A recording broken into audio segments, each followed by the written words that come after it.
mercredi 24 octobre 2018. Amis téléspectateurs, ravis de vous retrouver. Vous êtes encore une fois pour la troisième fois dans la semaine dans 12-14. 12-14 nag ci mercredi bi tey nag comme on a l'habitude de le faire dañu am actualité ak Pa Assane Seck. On a un invité actualité di Bassirou Kébé nekk président mouvement liggéey sunu réew. Dinañ waxtaan lépp loo xamante ne rek jëm na ci wàllu mouvance présidentielle bi mais aussi pourquoi pas de l'opposition ci actualité bi d'une manière générale société de développement ak Mama Soukan ànd ceeg Wakamwa yi jafe-jafe yi nga xamante ni daal dinay am ci bërëb boobu temps yëpp ñu ngi leen di dégg mais aussi InfoWeb ak ñaxale loolu xam naa ni moom mooy première partie bi deuxième partie bi nag ñu daal di am suñu yeneen invité grand Ousmane ndax xam ngeen ne chaque mercredi on a actu lamb donc dina ñëw ak invité moom tamit daal di wax rek ci lépp loo xamante ne rek jëm na ci assises yi nga concerné wàllu kulu lamb comme ñoom seen terme bi nga xamante ne dañ koy faral di utiliser artiste invité aussi dina ñëw ci kanam tuuti Philippe Montero vidéo du jour moom lañ leen may dañuy daal di nuyu fu mu toll ni Mama Soukan on dirait quelle est la meilleure forme fu mu toll ni plus ou moins rek ça va oui ça va alhamdulilah par rapport ak lundi bi estomac bi ma xawoon a daaneel rek moom bu ñëwee moom mooy loolu yaram bi day xaw a sutante mais bon alhamdulilah sant yàlla bu wér a wér bi ñu mayee rek ñu daal di fekke waat tey ba mën a toogaate waxtaan ak suñu mbokku téléspectateurs yi nga xamante ni ñu jàkkaarloo ñu saa su ne di xaar seen magazine bi du 12-14 Asietu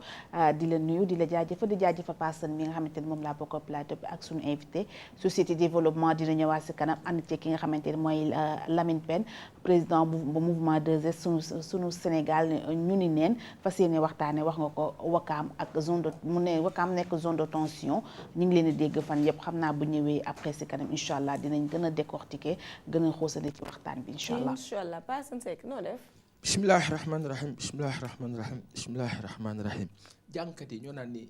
allo. moo tax ñu ngi lay gis ngay naan nii rek moo xam loo naan nii. di door. jàngkat yi borom haut-parleur yi. bon kontaan nañu lool teew fi tey ci kàttanu borom bi subhanahu wa taala. di nuyu suñu gan bu màgg bi monsieur Kébé Bassirou nga defal nañu honneur tey nekk fi nuyu équipe technique bi nuyu Mame Astou dara jotu ko dafay kii rek am na ku ma ko wax démb am na ku ma ko wax waaw non am na ku ma wax loolu newoo fi daf la jëw waaw am na ku ma ne bon day ne man xaalis la wala amin non du ñooñu ñëpp am na keneen ku ma ko wax ñu ngi kontaan Asietu di la nuyu bu baax di la sant di la gërëm di wax yàlla na yàlla def Sénégal jàmm Sénégalais yi am jàmm ju bare monsieur Kébé mi bu fi jógee léegi yàlla na yàlla bettee ko xéwal bu koy jaaxal te mu jik ko barka alxuraan mook njabootam ak lépp takk si moom ak ñi muy àndal ak ñi ko jege naka noonu Sénégalais yëpp yàlla na yàlla saxal jàmm Sénégal barka Seydina allahumma amiin ñu nuyu ko Bassirou Kébé ni ma ko waxee rek nekk président mouvement liggéey sunu réew mu ngi ci liggéey bi mais ñu nuyu ko d'abord ñu ngi lay nuyu monsieur Kébé. waaw ñu ngi lay fay soxna Aïcha di nuyu aussi beneen Aïcha bi parce que Ma Astou Aïcha la rek di nuyu Pa Assane aussi di nuyu aussi téléspectateurs yi ñuy seetaan di rafetlu invitation bi pare pour waxtaan ak yéen. D'accord alors on va débuter actualité ci li nga xamante ne rek moom la Pa Assane di waxtaane tey ñu ñëw rek ci rebondissement bi nga xamante ne moom moo am ci affaire Khalifa Sall donc li ñuy wax union interparlementaire muy dénoncer li ñuy wax non respect droit de l'homme yi nga xamante ne moom moo war a nekk ci procès boobu ak procédure boobu yëpp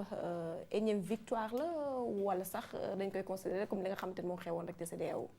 waaw union interparlementaire boobu ñuy wax il faut ñu xam d'abord lan la mooy organisation politique internationale bi gën a màgg bi njëkk a juddu daanaka 1889 cela veut dire beaucoup de choses donc du organisation bu ndaw mu nekk fële sa Genève daje nañ fa waxtaane fa le cas de kii di Khalifa Ababacar Sall ñoom nag leen ci intéressé mooy à partir du mois de mars bi nga xamante ni ou alors mois de juillet plutôt bi ñu ko falee député ci élection législative yi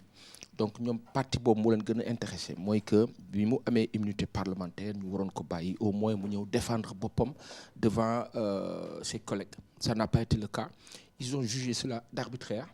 disant que ces droits, en tout cas les plus élémentaires, ont été ou alors auraient été bafoués. mu nekk énième position buy topp lii di cour CEDEAO topp yenn intervention sur le plan international. jàpp rek ne dëgg du romb nopp. donc cadran bi ñu nekkoon avant procès bi ak fi ñu toll nii ci la ñu nekk ba tey mooy que le cas Khalifa Ababacar Sall est devenu sur le plan international assez visible et reconnu et malheureusement tendance yi pour le Sénégal ci image baaxul parce que dañ jàpp ne activité politique bi muy mëne moo waral juste li ko dal et que par conséquent il doit être libéré. donc foofu lañ ci toll en attendant d'avoir gis nañ nag kii di maître Ousmane Seye def plus ou moins benn réplique dans un sens évidemment contraire. gis ñenn ñi nga xam ñoo ànd ak Khalifa Ababacar Sall jàpp ne en tout cas ci timing bi ñu toll nii.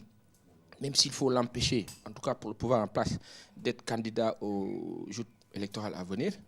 il est dit que sur le timing, en tout cas, de gestion juridique, rien ne peut l'empêcher d'être candidat. Et que jafe-jafe foofu nekk. Maintenant, après tout, avec tout ce qu'on a vu en termes de record, je dirais même record Guinness, entre guillemets, ci temps bi nga xamante ni entre jàpp bi, jugement bi, etc. sur le plan juridique, am nañu wax ne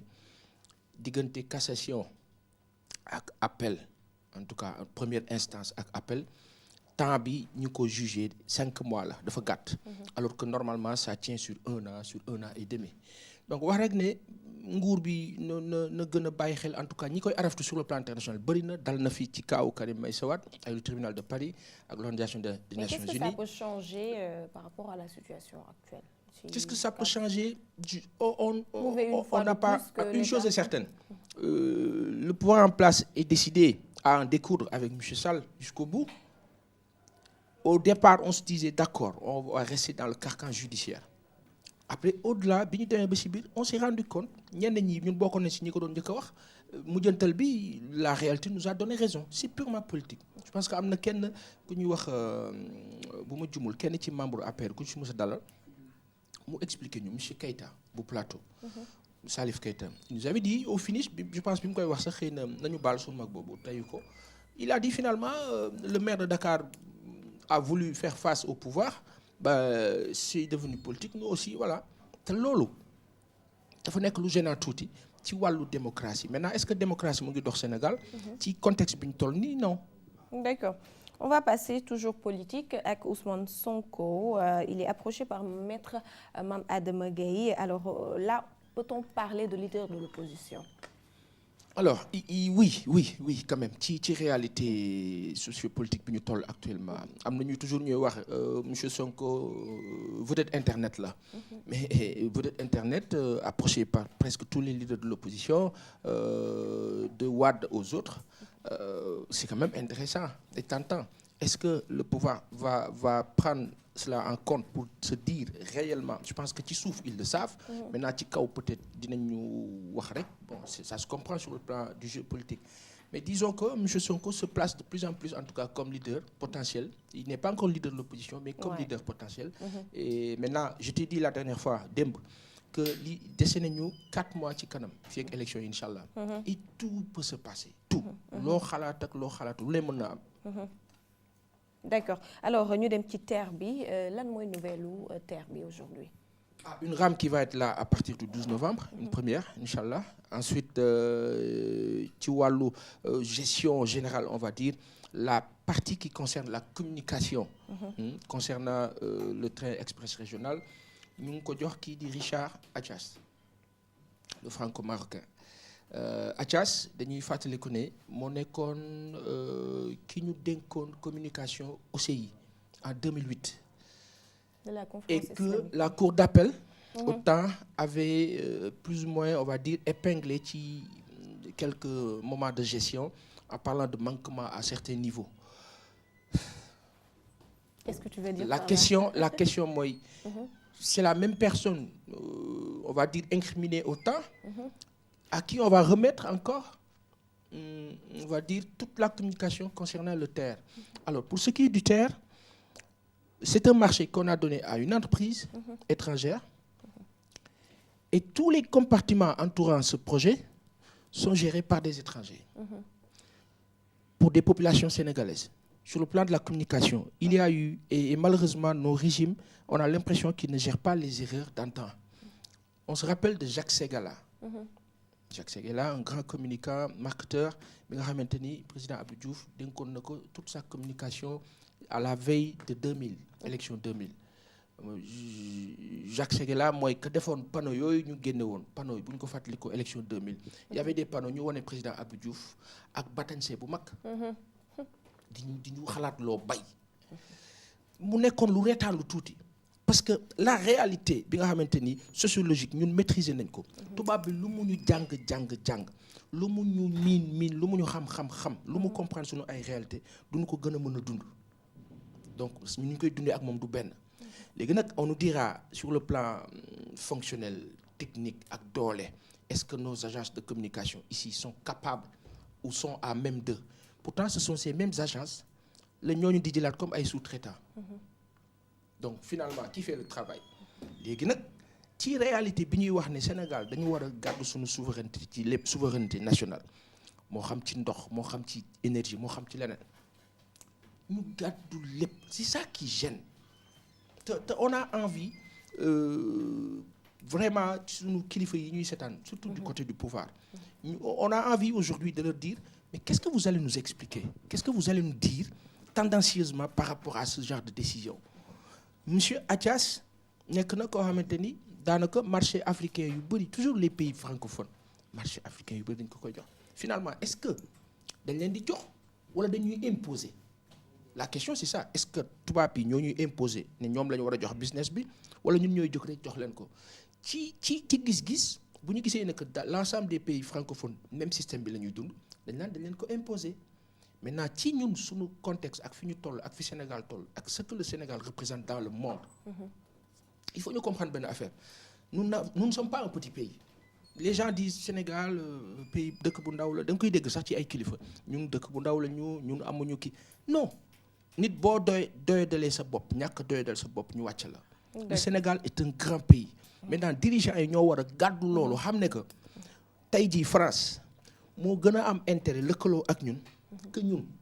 D'accord. ñun amuñu intérêt lëkkaloo ak ñoom mais ñoom am nañ ko. Parce que ressources yi ne fi newul France. foofu laa yem. D'accord, donc que dire de cette gestion de l'eau qui a été donnée au groupe français Suez on donne à monsieur Athias la communication du terre, on donne le marché à une entreprise française, on donne la gestion à des Français, etc. etc. Notre téléphonie nationale, les Français. Tigo qui était concurrent américain devenu français. Après léegi ñu dañu naan bon lan moo xew qu'est-ce qui se passe qu'est-ce qu'on ne comprend pas au moins sax ñu ne ñu sëñ bi comprendre leen benn affaire ñun mënuñu attanuñu mbir yi mënuñu koo doxal tubaab yi mën nañ ko mu leer suñu bopp ñu xam ne kat tubaab yi ñu jàppale te tey jàpp naa ni bu ñu ñëwoon tey ne Sénégal dafa nekk benn cellule française jàpp naa ne xëy na sax suñu dund mën na tane mën na gën parce que bu tubaab gàddoo mbir mi mu leer ko ni ñun ci moom la ñu bokk dina am beneen taxawaay. Sauf que ñun comme dañoo indépendant libre il faut ñu jël suñu destinée en main mais loolu ay kilifa yu am dayo yu am gis-gis yu am fit au-delà de tout ce qu'on dira gëm yàlla ak fit moo koy maye. bu fekkee nag kilifa yi dañoo jàpp ne man kat bu ma bañee dañ may def ni Thomas Sankara. su ma lankee dañ may def ni keneen ak keneen Gbagbo. su ma lankee dañ may def ni Patrice Lumumba ak keneen ak keneen kon ku fi toog doo def dara il faut que ñu gàddu gëm yàlla. jàkkaarloo gaañi nag ne leen hey lii mënut a ne àdduna bi changé na aujourd'hui Sénégal boo ñëwee jiite ko nga am foo toll quelles que soient les difficultés au niveau de tout ce qui est langue tey jii bu ñu signé woon benn accord ak Russie benn bu ñu ko signé woon tey données yi changé moo xam nag ban accord la bu ñu ne woon tey Sénégal suñu ne si ak Russie nangam ci wàllu gestion taxawaay bi day changé France day xoolaat taxawaay donc nit doo jël sa àdduna yëpp wekk ko ci benn nit monopole mu dominer la ndox mi parlant de l'eau la SDE dit qu'elle va riposter comment elle a ses astuces la sénégalaise des eaux man je préfère tey même bu ñu ma nee ca conseil d'administration ba am na ñu fa nekk ñu dul Sénégal nangam mais ça s'appelle sénégalaise des eaux c'est une société qu'on a longtemps connue qui était là nañ leen renforcer nañ leen jàppale mu nekk ci rapport yu sain yu franc boo xoolee ci wàllu taxawaay on est convaincu aujourd'hui j'en fais partie que buñ ci yeggee taxawaay ba nguur gi amoon ak SDE non bu ëpp fula lay am ak personnalité ak respect des engagements vis-à-vis de la française. Pourquoi? Parce que c'est un Français, parce que c'est un étranger. Donc ñun respecté wuñ suñu bopp. bëgguñu suñu bopp fonkuñu suñu bopp. Donc ki ñu seqal daf ñuy tuutil ndox mi ñuy naan nag mooy li gën a garaaw nag ci wàllu souveraineté ma wax ko fi tey te kenn duñu ko teggil mooy ndox mi ñuy naan ñun dafa am benn wax bu may dégg Macron dafa ne population africaine yi démographie moo leen sonal. man de boo ma nee démographie moo ma sonal ne 9 personnes ku leen jur sa éducation baaxul damay jàpp ni yow da nga bokk ci sama ay noon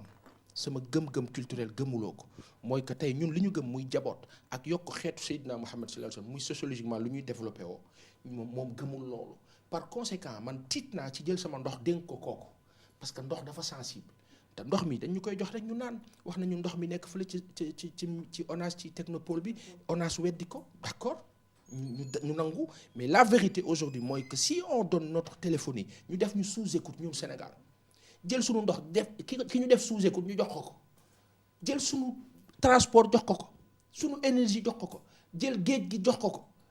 on se retrouve où ci lan et on nous dira quoi en termes d'indépendance ñu ne ñu non comprenez oui c'est comme ça beneen nguur bu fi ñëw dindi ko. d'accord pour terminer peut-être Bassirou dina ñëw ci wàllu ndox bi ci kanam mais pour terminer ak yow rek ñu ñëw ci wàllu harcèlement bi ak rapport bi nga xamante ne waa Human génn nañ ko ci affaire harcèlement sexuel ki nga xamante ne moom mooy Serigne Mbaye Thiam le ministre et les syndicalistes le CUSEMS xaw nañ ci addu lan la ñu wax. li ñu wax c'est très simple ils sont pas d'accord que aujourd'hui on ne peut pas prendre 124 cas. d'harcèlement def ko mu nekk on va dire quelque chose de général. mu mel ni école sénégalaise yëpp noonu la mel. La réaction du ministre on respecte ça et on l'accepte quand même c'est normal c'est un État c'est un ministre il peut pas de façon conséquente accepter benn rapport boo xamante ne dafay taqal son organisation on respecte cela et dans une commune mesure à certains niveaux il a raison sauf que nañ xool réalité bi en face est-ce que loolu ñooñu wax am na. On a vu la dépravation des mœurs à tous les niveaux dans ce pays. Au niveau des écoles, c'est la débandade. Kenn mënu ko dindi musiba maaba kumba la léegi nag est-ce que dañuy bañ rapport parce que dañ ko war a bañ wala daal dañuy xool réalité nañ dem dans le sens de regarder les réalités en face la réalité en face mooy que tey d'accord ce rapport là warul jël lépp ne noonu la mel mais quand bi nañ xool li ci nekk ci rapport bi ñu étudier ko xam ne que suñu système éducatif dafa am faillite et que war nañ xoolaat organisation bi en général. ma nuyu Ñaxale d'abord avant may dem ci Bassirou Ñaxale maa ngi lay nuyu. maa ngi lay nuyu Aïssatou. ça va maa ngi lay fay bu baax ça va alhamdulilah. naka bébé. elle va bien. naka sa bëccëg. wax sama bëccëg di bëri poussière. waaw poussière bi moom temps bi moom bëri poussière bu baax maa ngi lay nuyu di nuyu suñu invité bi. di nuyu Mame Assou Pa Assane internet ñuy seetaan di leen wax rek ñëwaat naa ci info bi dans 12-14 ñu faram fàccee ko rek. li gën a fës ci internet bi. d'accord ci kanam tuuti. ñu tourné ci Bassirou Kébé président mouvement Liggéey Sunu Réew wax rek ci fi ñu Pa Assane daal di jugee dañuy daal di njëkkee ci wàllu ndox bi ndaxte moom du lu mu rafetlu le fait que ñu daal di génn SDE jox marché bi ki nga xamante ne moom mooy waa Suez yow naka nga gisee loolu. waa jërëjëf soxna Aïssatou. Je pense que Pa Assane dafa jël de façon globale toutes les questions de l'heure. Mais man damay wax ne le rôle d'un État c'est de faire de sorte que ay nitam population nekk ci bien-être. loolu mooy rôle État ku jiite réew loolu moo war a nekk sa objectif. Maintenant ndox mi ñuy naan ñun ñu ne jël nañ ko jox ko Suez au détriment de SDE kooku dafa am les normes d'un appel à candidature ou d'un appel d'offre excusez-moi maa ngi ci fële mais appel d'offre boobu terme technique ya fa nekk ak les données techniques ak financières yañ tax ñu jox ko Suez man maîtriser wu ma ko Pa Assane maîtriser wu ko kon donc je pense que commission am na commission boobu ñoo jël loolu joxe ko en fonction des intérêts des populations intérêt population yi mooy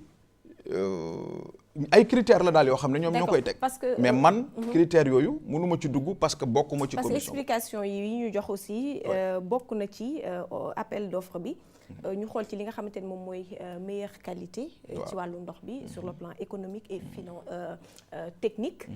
ñu gis ne Suez moom moo gën a offre am moom moo gën bi nga xamante ni moom moo SDE et encore une fois xëy na on va indexer SONES mais booy xool aussi ci qualité ndox bi quelque part. On s'est toujours indigné ci façon bi nga xamante ne moom la ñu naanee suñu ndox bi parce que qualité bi dafa doy waar waxuma sax distribution bi mais qualité bi dafa daal di des.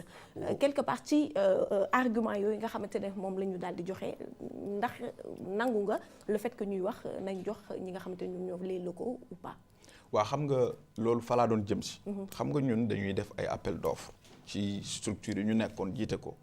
mais dafa am lu ñuy wax le mieux disant. mais dafa am aussi lu ñuy wax ki indi offre technique et financière kooku la ñuy jël xool lan la mais tey boo jëlee exemple fa laa doon jëm si ni malheureusement mais ñun ñëpp jooytu nañ ndox mi fii da ngay tijji sa robinet mu xonq doo xam fu ndox mi jógee wala mu ñuul accuser wu ma kenn honnêtement parce que awma pour raison pour accuser qui que ce soit mais c'est des constats population yi di ko dund di génn di ñaxtu distribution bi doyul fii day manqué fële day manqué ñun ñëpp ñu gis ne également suñuy factures yi des fois dafay mel ni ñun consommé wuñu loolu man am naa ci ay exemple te kaas naa ko toog naa ñu indil ma compteur boo xam ne compteur boobu dafa màgget doon ma jox loo xam ne man consommé wu ma lu jot loolu mais dama dem di kaas topp ci daw naa ci ay weer. doo am dara aw ma dara. mais biñ ko changé le facture ndox mi wàññeeku waat. donc yooyu yëpp je crois que suñ ko dajalee tey war nañu mën a am raison nag. et puis gouvernement bi aussi buy dem day seet lan mooy intérêt population yi. donc man je pense que foofu moom. mënuñ ci gaañ gouvernement bi. waaw SDE c'est normal parce que mauvais perdant sax laa leen di considérer. parce que nag xamuñu. qui a été le meilleur disant dans ça ak yan intérêt stratégique le Sénégal am dans la gestion de son eau. loolu aussi c'est important parce que adduna day dox fi mu ne ba nga xam ne ndox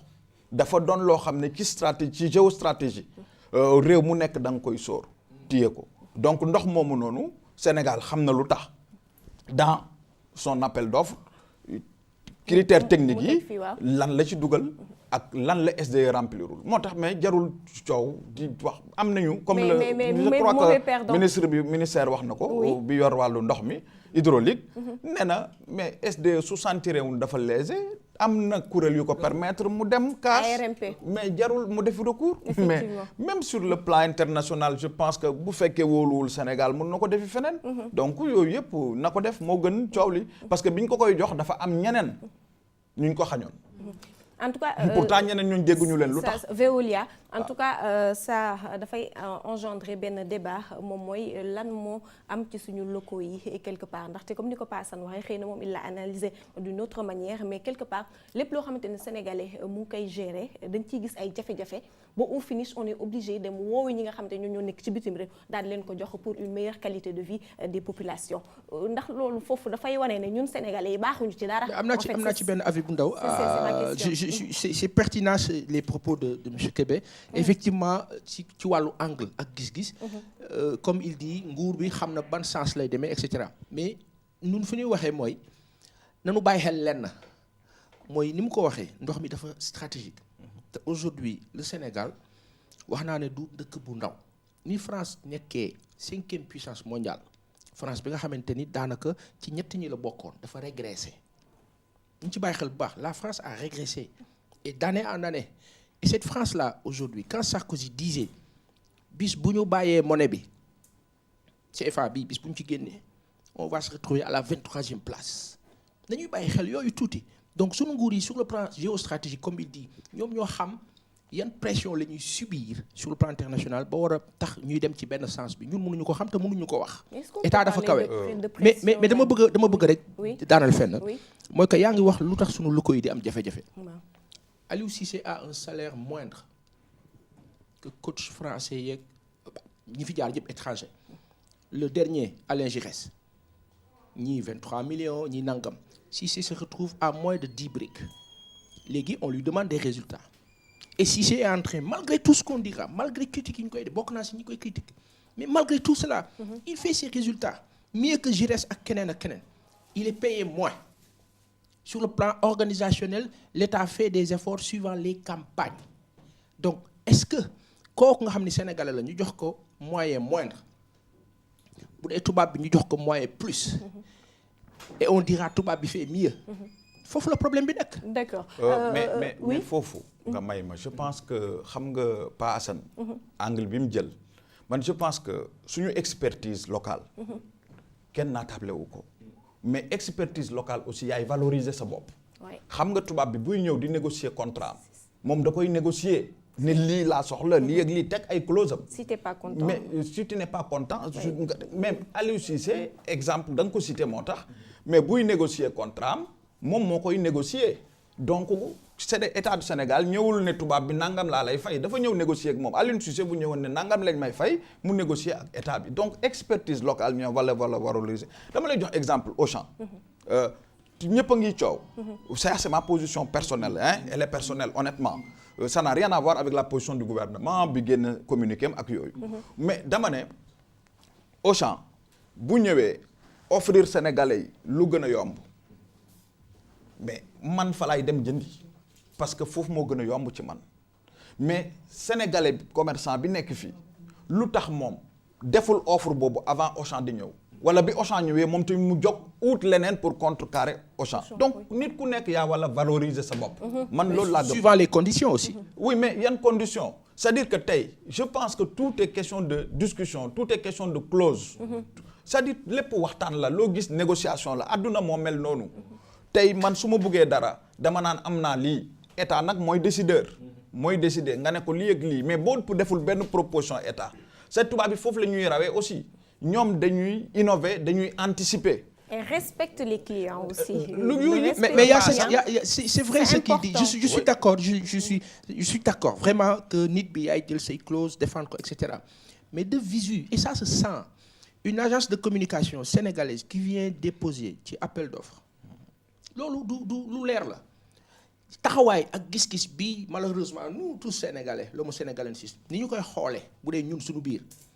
ak bu dee ce tubaab là qui vient avec son agence avec son style son crayon la preuve ci yenn rencontre yi ñun sénégalais bu ñuy dem dañu naan kilifa bi moo fay nekk respecté ko tubaab ba léeg-léeg buy ñëw benn t-shirtam bu oyof lay sol ak shortam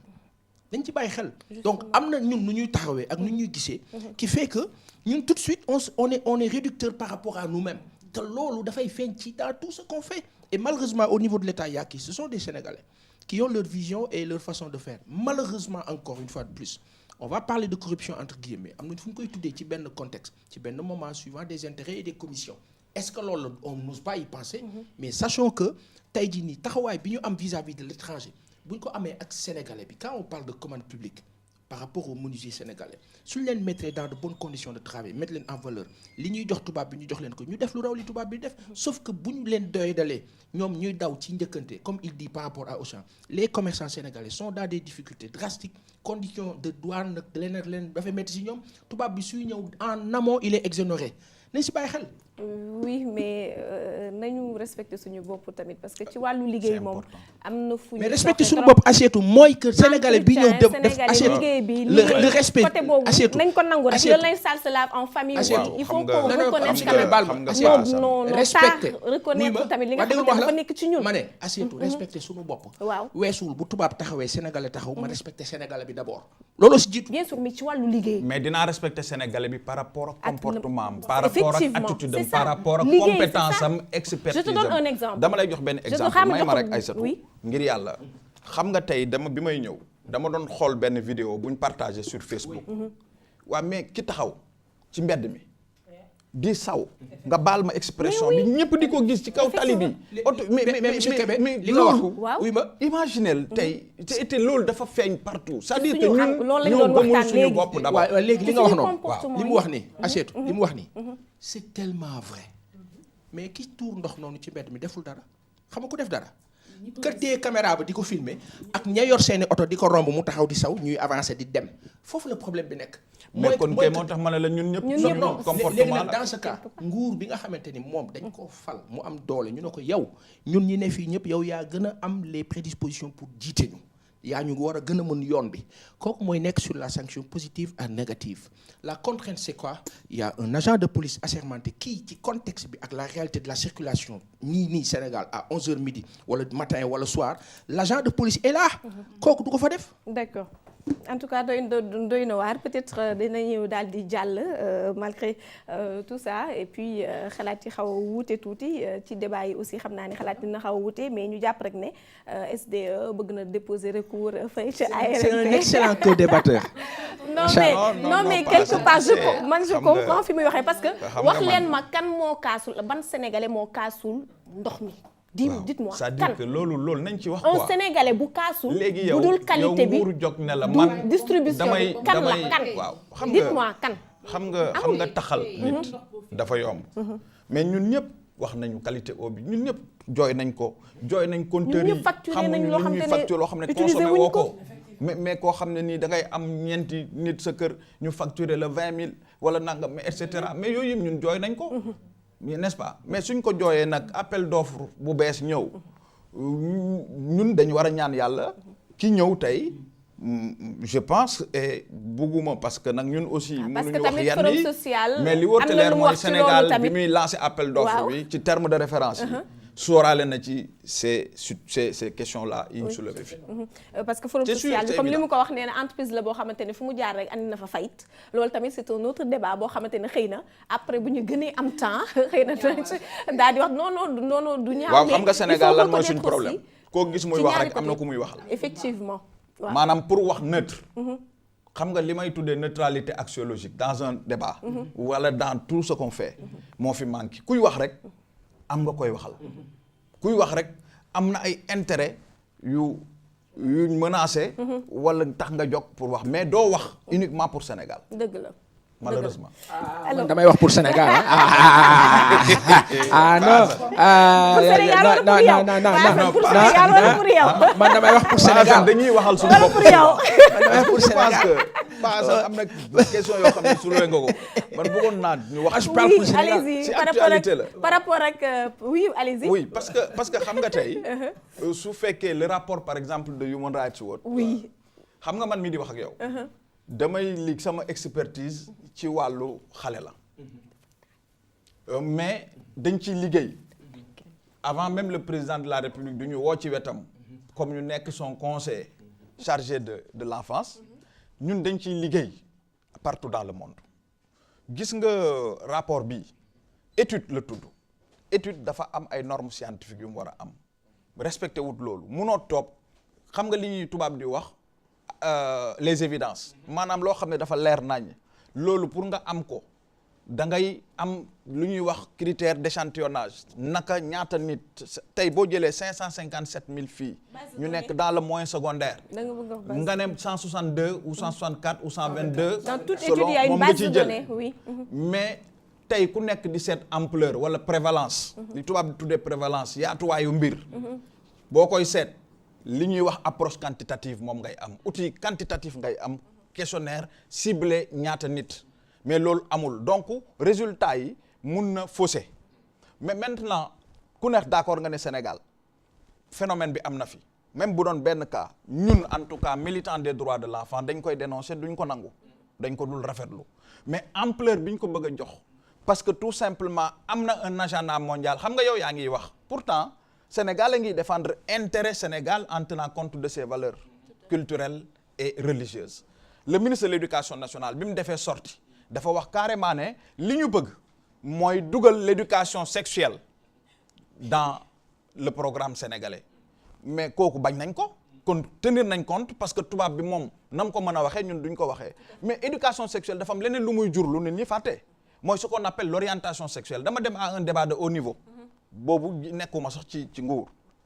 yaa ngi dégg au niveau des Nations Unies ak waa UNICEF ak ñooñu ñëpp même ñu ne orientation sexuelle man la leen yéen naka ngeen mën a xalaat man ñu foog ne damay communiquer dans ce sens man la leen naka ngeen mën a xalaatee Sénégal ñun ak suñuy valeur ci wàllu aada ak cosaan ak diine ngeen ne ñun xale bi dañ koy wax ne ko soo doonee ndaw xale à bas âge yaay tànn ban sexe nga war a nekk jigéen ngay doon wala góor jigéen wala et cetera mais loolu agenda mondial la boo xam ne Sénégal a ngi koy bañ dama lay joxaat beneen exemple boo xam ne ni tey mu ngi jëm toujours ci wàllu xale yi xam nga tey àdduna yëpp dañ d'accord Banque mondiale bi nga xam ne nii tey moo yor l'économie mondiale ay dañu d'accord ne tey munoo xeex ndóol ci àdduna bi te investiroo ci petite enfance système éducatif sénégalais ñu toog pendant très longtemps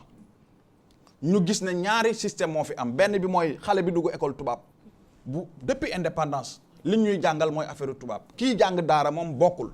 loolu mooy la ñuy wax une approche exclusiviste maanaam da nga exclure ñi nga xam ne dañ opté pour xamal seen doom diine tey le conseil des ministres a adopté temps yële passé benn loi portant statut sur les daara loi boo xam ne tey dafay permettre xale bi pendant 2 ans mu jàng alxuraan mémoriser ko 3 ans 2 ans yi mu def CI CP C1 beneen 2 ans yi des mu def ko C2 CM1 CM2 mu permettre xale bi non seulement mu jàng alxuraanam mais mu jàngi leneen mu permettre aussi état bi am possibilité subventionner daara yooyu ñu reconnaître ça veut dire que kon léegi système bi day reconnaître daara yi su loolu jàllee mais loolu depuis indépendance kenn dindiw ko fi mais régime bi ñoo ko fi dindi aujourd'hui quoi qu'on dise loi boobu bu jàllee assemblée bañ voté ko day dindi donc investissement yooyu ñuy xeeb et ça me permet de dire tout simplement que par exemple à notre ami Sonko que je respecte beaucoup franchement parce que pour man doomu aadama bu amee xel di wax am courage nañ ko jox cëram man du ma topp di ngaañ dama lire livre am bi ñaari yoon mais damay wax ne soo jëlee tey chapitre 10 am bi nga xam ne nii dafay wax sur les inégalités sociales protection sociale des groupes vulnérables amul dara loo xam ne tey proposé na ko man au contraire gisuma benn solution je vois que des problèmes un diagnostic des problèmes c'est-à-dire que nañ waxante dëgg mais ñun on aurait aimé que ñu jox ñu solution en dehors de ces solutions de filets de sécurité sociale yi am fii y a des filets de sécurité sociale yoo xam ne ni tey Sénégal am na fi benn maa ngi lay wax sur les daara beneen bi mën na ñëw sur la couverture maladie universelle beneen bi mën na ñëw sur les bourses de sécurité familiale et cetera c'est-à-dire que pour man boo ne lii baaxul proposer leneen. Donc ces solutions sont solution gisuñu ko ñun man de ce que j'ai lu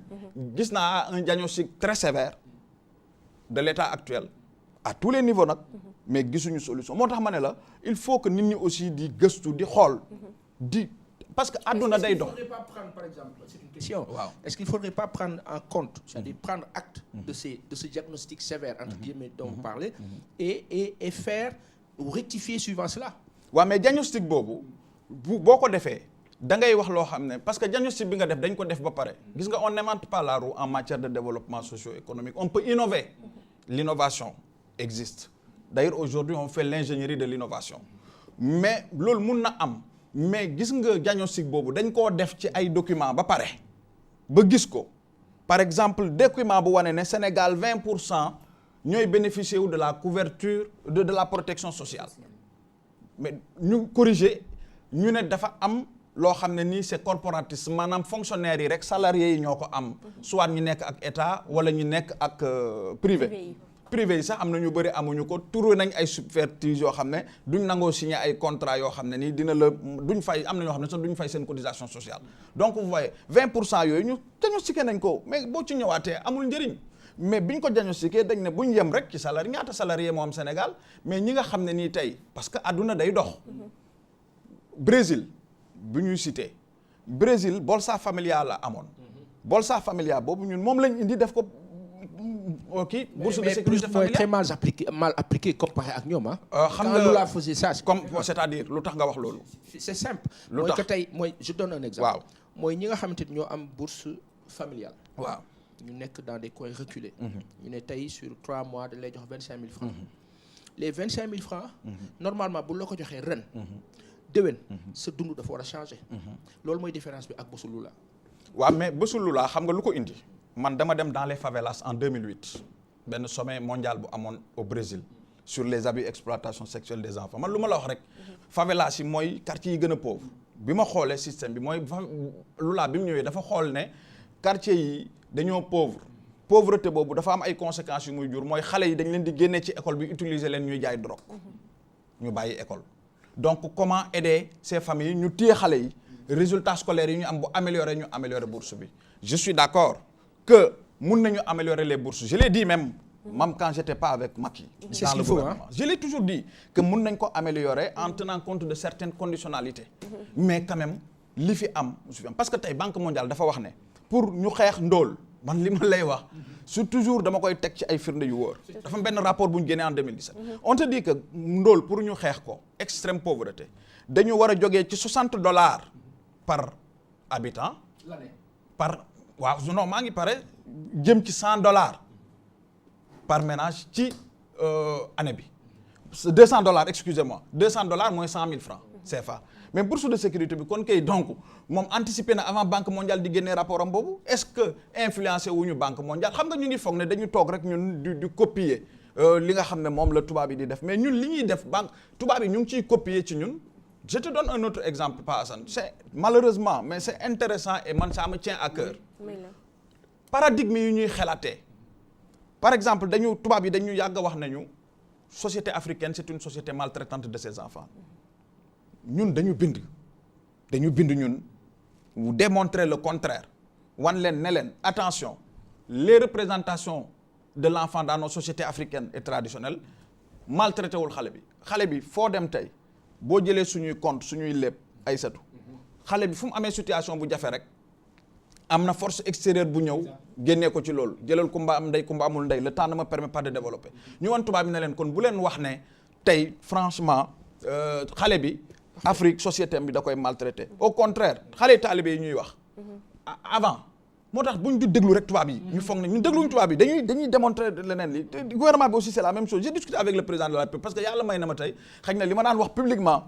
mën naa ko wax léegi parce que mën naa ko defal note mën naa ko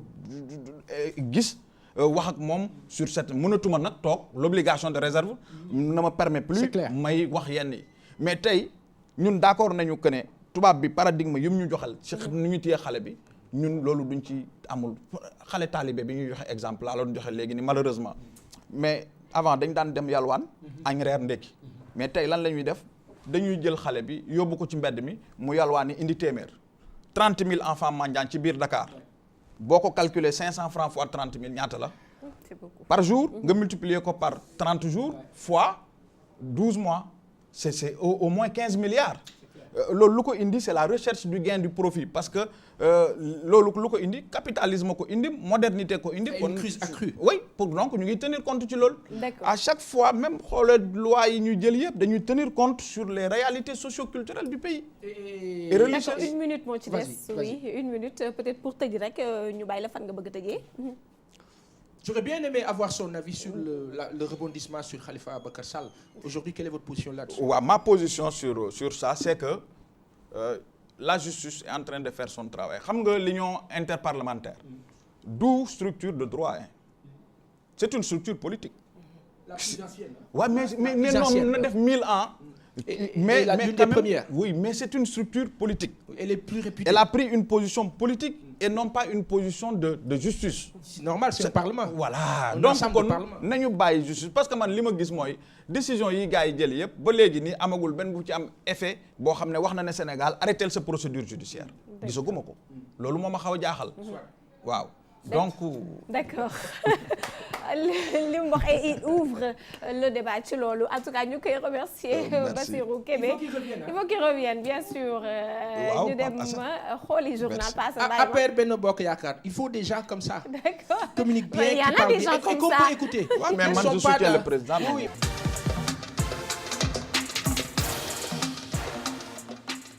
ci deuxième partie 12-14 dañuy daal di rek ànd ak Mama Soukane société développement mais aussi ki nga xamante ne moom mooy Samba Diabaré Samb daal ñuy rejoindre ci deuxième heure bi bala ñuy dem ci invité bi société développement ñu nuyu Samba noo def yow. surtout maa ngi lay fay di la nuyu suñu invité bi. di nuyu la femme de mes rêves. l'amour de ma vie. ki nga xamante ne jar bu ma ne woon tey jii bul màggali ñëw defal naa ko dañuy ànd màggali ma nax moom. wax ko mu leer. wax ji day leer. waaw di nuyu ñaxale. nga xamante ne fa tabaarakallaahu keroog dañu ko épreuve këram ne ko génnal mu génn ci bi ñu def ñu neex biir këram di nuyu waa diaspora beeg ñi si daan RDV yëpp. surtout ndar laa jógee barki démb fa tabaarakallaahu waa hydrobase. ñun amul seen fay parce que dañuy seetaan sa 12-14 di ko safoo ne bu commencé dañ koy taal di ko xaar bu mu jeex. Adja Sarr chéri Birahim nekk foofu ci goxu mbaaj waaye mère Seck ak Ndeye Fatou Mam Kumbaat. ñëpp yaa ngi leen di nuyu Mam Kumba ba nga dex ba embouchure ba géej ga si pax sa yaboy yi. Krap yi. Gambas bi langus yi. waaye Fatou Gueye barki yonenti yàlla Mamadou. ci bu jën bu xonk ma weex ma ñëw ci bu jën bu xonk ma nekk barki démb kër ga sama kër yaay Ndar 10 ans nekk ma bi ni d'accord ki mooy Samba Diabaré comme ni ngeen ko xamee ni ngeen xamee Samba Diabaré donc ça ne nous étonne pas ñu ànd ak ceeb bu xonq ba invité société développement di Lamine Pène di président lu garaaw la wax la société développement lu garaaw ceeb bu jën bi ko composé d'accord lii bàyyi ñu dem société après ñu ñëwaat ci yow merci ñu ceebu jën voilà d'accord Mama musuloo togg ceebu jën bopp président mouvement 2SN Sénégal sunu Sénégal ñu ni neen la ñu nar a waxtaan rek ci li nga xamante ne moom moo jëm ci jafe-jafe yi nga xamante ne moom moo am foofu ca Wakkaan ma bàyyi la nga daal di tàmbali ak sa invité. voilà surtout wax nga ko société développement tey Lamine Pène borom Pène attitude ñu wax fas yéene waxtaanee moom tamit mooy jiite li nga xam mooy mouvement Sénégal 2.sn sunu Sénégal ñu ni neen wax na dëgg ñu ni neen la Lamine nag ñu gis ni Wakam mu nekk benn zone de tension yow en tant que xale nga ñëw bëgg a dugg ci nga bëgg ànd ak ñoom ci benn langue goo xamante ni du doon lu yomb ci yow lan moo la motiver ba nga taxawal bi les mouvements. Merci beaucoup Massou tout d'abord may présenté wu suñu ami téléspectateurs yi ñuy seetaan sur la RDV di kontaane bu baax a baax invitation bi alors 12-14 di émission boo xamante ne nii je pense aujourd'hui sur le sphère médiatique bokk na ci émission yi ñuy topp ndax surtout fi ngeen ko teg en fait mujjoo leen mosoo leen ko wàcc donc constance dafa am solo donc loolu je tenais vraiment à le dire sur ce plateau. Je suis Mohamed Lamine Pène le coordonnateur national du mouvement citoyen 2.sn qui signifie sunu Sénégal ñu ne neen pour l'unité nationale mu nekk kuréel goo xam ne nii ñi ngi ko teg ci législative yi bi mu jotee ba ay coowu ay wax amoon ci internet yi vous vous rappelez de la vidéo de Penda Ba bi vidéo bi jógee ñu nekk ay ndaw ne sunu taxawaay ci askan wi dana jaadu ñu taxaw temme ngir li nga xam ne moom la ñu ma bàyyiloon di lu rafet di wax lu rafet di ko jëf naka lañ koy sàmmee et bien avant cela ñu ngi woon dans la vie associative comme ni mu ko waxee sànq Massou di l'association pour la protection de la petite enfance de l'action sociale de l'éducation et de la culture dénommée Pène Attitude ma jiite ko depuis 6 ans ñu nekkoon donc dans la société civile mais maintenant loolu bi mu amee feeyoo bi mu amee ñu ne léegi ñun nañu taxaw temme indi suñu contribution et li ñu gisoon comme contribution mooy ana lan nañuy taxawalee def une communication pour un changement de mentalité parce que dañoo bokk ci ñi nga xam ne dañoo gëm ne suñu Sénégal gi lu koy soppi wala bokk li ñuy yóbbu ci développement ci ay jikko yu rafet lay bawoo alors donc sur ce ñu ngi mener ay combat bu baax léegi indi aussi rupture mais ci jëf lañu ko indiwuñu ko ci ay kàddu ndax bëri na ci ñuy woote rupture waaye ci ay concept ak yooyu la yam ñun rupture bi dañ ko jëfee ndax tey mouvement bu taxaw rek dañuy faral yi gis ne dañuy def ay xew-xew yu xumbe maanaam def un lancement officiel ñun suñu lancement ay acte lañ def depuis boobu ba tey ñi ngi suñu 4e acte fi ñu toll nii alors ay néeween di gërëm bu baax a baax ñi nga xam ne ñoom ñoo ma wóolu jiital ma ndax du ëpp xam-xam du itam gën leen juddu waaye yàlla dafa def loo xamante ne nii mooy jiit nattu la donc suñ demee ba jiita rek nattu nañ la alors pour revenir donc sur votre question par rapport ak li nga xamante ni mooy yëngu-yëngu yi am Wakam c'est un combat de principe démb bi ñu defee sunu article bi bind ko posté ko sur les médias sociaux créé na benn tollé ku nekk di wax un peu partout que Lamine se radicalise pourquoi ñu gisoon Lamine Pène bi nga xam ne nii vraiment c'est le fils de l'imam ratib mosquée de la divinité très effacé donc il ne prenait pas c'est-à-dire il ne prenait pas acte ci langue bi nga xamante ne nii tey ñu bëri dañ koy def muy langue politique donc on a posé des actes politiques nous ne sommes pas des politiciens et justement loolu moo waral tey bi nga xamante ne nii problème mu comité de gestion de l'hôpital Wakam bi mu taxawee ñu jug taxaw tem en tant que des fils de Wakam ñu ne ana lan ñun nañ ci mën a apporter et sur ce ñu accompagner un candidat jeune parce que dañoo gëm ne itamit jot na vraiment ci instance yu mag yi jeunes yi taxaw dëggal seen bopp mais jeunes yi nga xamante ne aussi am nañ compétence yi am nañu li nga xamante ne nii mooy mën-mënu jiite yooyu lay kuréel yooyu lay institution autant pour moi donc loolee moo waraloon ñu ànd jiital sunu candidat un jeune des mouvements Haalpulaar ñu gis ne glané un certain nombre d'expériences dans les mouvements associatifs nekk aussi ku digne nekk aussi koo xam ne am na les capacités de pouvoir diriger donc le comité de direction donc de l'hôpital Wakam ñu ànd ak moom démb ci élection yi jiital ko gunge ko yàlla def li mu def démb le candidat du maire Samba Bathily Diallo a remporté les élections mais ça n'empêche rien en fait sur ce que nous sommes en train de faire le combat continue ce n'est qu'une bataille. mais ñu gis ne même par rapport ak élection yooyu même par rapport ak vote yooyu la sànq yaa ngi koy wax maire Ouakam Samba Bathily Diallo ak ñeneen ñi nga xamante ne ay leader lañ bokk ci mouvance présidentielle bi ñoom Anta Sarr Diack ñooñu est-ce que seen mouvement bi risqué wul à ce que ñu def leen benn récupération politique boo xamante ni dañuy ñëw taf leen ci seen bopp ba li ngeen mbëbët yéen jeunes Ouakam yi ngeen ñu faagaagal leen. Je pense on est assez conscient quand même sur ce fléau qui aujourd'hui pour man gangrène vraiment notre société mooy tey ndaw ñi ku jug rek créer dara ñu jéem la gëmloo ne soo deful politique doo tekki man bokkuma en fait ci ñi gëm loolu am nañu suñu liggéey am nañu suñu xëy di ci ne xam peut-être kenn xam ci dara donc mais dafay àdduna dafay am fu muy toll il faut que ñu jël suñu ay responsabilités et tamit xam nañu itamit que ne politique yi en fait fi ñu toll nii beaucoup de politiciens surtout dans notre zone dañuy def ay enrôlement c'est-à-dire su amee lu taxaw tembe rek surtout kuréel bu taxaw xeewuñu dara yàlla nag dogal nag ñun on est vraiment un mouvement très bien organisé bi ñu commencé ak léegi yàlla mi ngi suturaal présentement nous sommes 1835 membres carte de membres vendus ñoo xam ne c'est des membres actifs au niveau de l'arrondissement 489 sont au niveau c'est-à-dire de l'arrondissement des Almadies di activé wu ci biir kii donc gisoon ngeen keroog sunu action bi ñu defoon mooy primer les meilleurs résultats donc des examens CFEE BFM ak li nga xamante ne ni moom mooy baccalauréat et donc pour revenir duñu nangu benn yoon muy am récupération politique parce que xam nañu fi ñu jëm et puis tamit suñu ligne en fait duñu ko wàcc benn yoon gis nañu comme ni nga ko waxee sànq ay ministres yoo xam ne tey je peux dire indi nañ leen Ouakam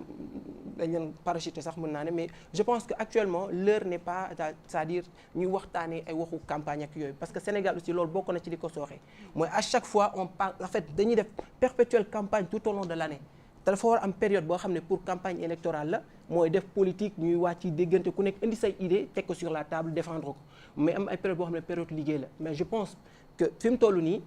tollooguñu pour addu ci yooyu les problèmes mooy c'est-à-dire que tey ku ñëw rek jug am ay prétentions pour jël Ouakam nous sommes pas prétentieux taxaw ne diw du fi dugg wala diw waaye am nañu aussi sañ-sañu suñu Ouakam ki ñu koy teg ci loxoom ñu xool ana kan lañ koy jox. voilà man notre invité là dama bëgg ñu invité ko sa personne invité Actu parce que on a touché une localité boo xamante ni y a beaucoup de problèmes sur le plan politique sur le plan foncier